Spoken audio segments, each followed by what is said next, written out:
My name's 𝗕𝗰𝗸. I have a digital marketing company in Saskatoon, Saskatchewan. Excuse me, but my puppy is scratching at my door. Anyways, Aria, I know I've read some of your material before, or heard it about what I'm doing is basically I've got a list that I've scraped using a tool for certain businesses. In this case, it's plumbers, and I'm cold calling. But I think I have not got it quite right, and I'm not using the correct language. So when I think I'm wasting a lot of my time and their time because I'm just not getting through to a decision maker. So did you say your target was farmers? No, plumbers. Plumbers, sorry. Okay, plumbers. No. It could be farmers in Saskatchewan. It certainly could, but not in assistance. Sure. And what do you help them with specifically, plumbers?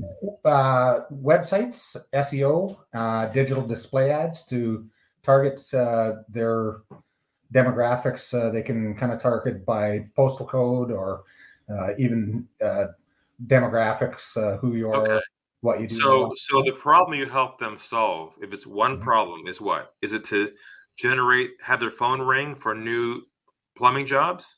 Correct. Okay. Yeah. That simplifies things, because what you mentioned to me was just 3 or 4 minutes, a minute ago, 3 or 4 mediums that you use to get to that goal, which is websites, SEO. But really what they care about is not those things. What they care about is the problem you help them solve.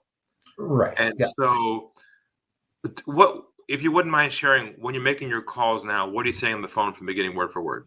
I'd say, hey, hi, my name's Bob. I'm with Living Sky Marketing. We help local plumbing companies with their overall online presence using websites and SEO. And I kind of say, well, SEO is, helps you get found at the top in the map pack, I guess is what you want to say. And then targeting with digital display ads. But I find when I'm talking to the gatekeeper, I just, we've got that, or sometimes I shouldn't say it, but I find it kind of turns into the numbers game, because there is certainly sometimes you get through because, we are looking for somebody.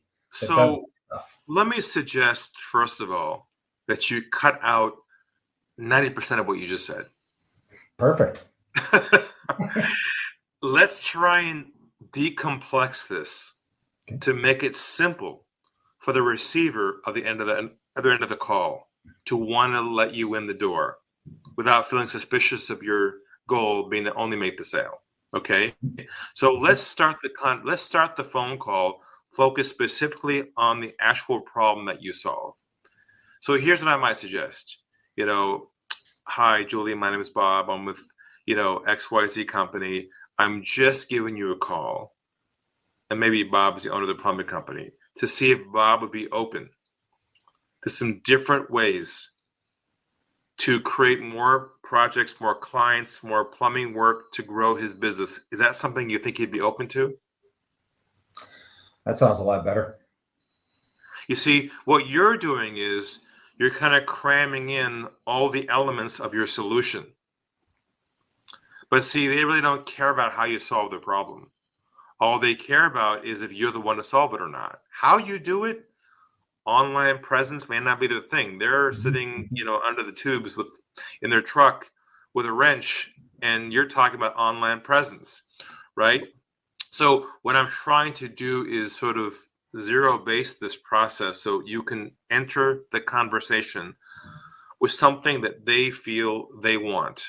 And I think it's going to be around the problem that you solve, which is, would he or would you be open to some different ideas to generate more work for your plumbing business? I mean, that seems to me like a very basic question. Now, if they say to you, no, we don't need more work, we don't need more clients, no, we're all full, well, then just say, have a nice day, hang up the phone.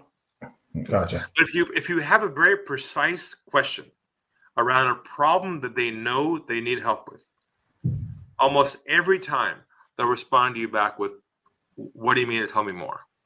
I just finished a call a few minutes ago with someone who's a consultant who helps manufacturing businesses grow, and he helps them solve the problem through performance of their team.